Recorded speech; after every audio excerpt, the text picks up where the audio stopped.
وہ زیادہ میری بات کلیئر کر دے گا۔ 3 لڑکے تھے، انتہائی بدصورت اور ان پڑھ، غریب بھی تھے۔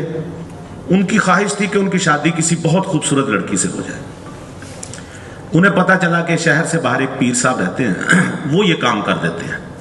وہ ان کے پاس پہنچے اور کہنے لگے پیر صاحب ہم چاہتے ہیں کہ ہماری شادی کسی خوبصورت اور پڑھی لکھی لڑکی سے ہو، لیکن ہم بدصورت ہیں، ہم ان پڑھ ہیں، لڑکی ہمیں خوبصورت اور پڑھی لکھی چاہیے۔ پیر صاحب نے کہا بھی اس کے لیے نا تمہیں 1 رات کا چلہ کاٹنا ہوگا، یہاں ہم تمہیں کمرہ دیں گے، تم تینوں اس کمرے میں ٹھہرو گے، کمرے کی لائٹس بند ہوں گی، لیکن احتیاط کرنی ہے، کمرے میں جگہ جگہ پاپڑ رکھے ہوئے ہوں گے چھوٹے چھوٹے، اگر کسی کا پیر اس پاپڑ پہ آ گیا پھر اس کی شادی ایک بدصورت لڑکی سے ہوگی اور ان پڑھ سے ہوگی، لیکن اگر کسی کا پیر پاپڑ سے بچ گیا ساری رات پھر اسے خوبصورت اور پڑھی لکھی لڑکی عطا ہوگی۔ انہوں نے 1 رات گزاری، رات کے 2 بجے صاحب اٹھے کمر سیدھی کرنے، ان کا پیر پاپڑ پہ آ گیا۔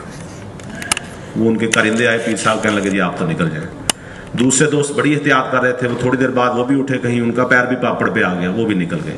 تیسرا بندہ چپ کر کے بیٹھا رہا۔ صبح ہو گئی، وہ لے کے گئے، انہوں نے کہا جی بالکل ٹھیک، آپ ماشاءاللہ آپ نے بہت اچھا مظاہرہ کیا، اور ایک ان کی خوبصورت ترین پڑھی لکھی لڑکی سے اس کی شادی کرا دی گئی۔ بندہ بڑا خوش۔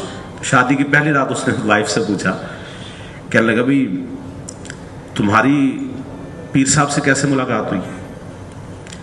کہنے لگی میں بھی اپنی شادی میری نہیں ہو رہی تھی تو میں اسی سلسلے میں آئی تھی، مجھے چاہیے تھا خوبصورت اور ذہین خامد چاہیے تھا، تو ہم 3 سہیلیوں کو بھی پیر صاحب نے ایک کمرے میں بند کیا، اندھیرے کمرے میں، پہلی رات ہی میرا پیر پاپڑ پہ آ گیا۔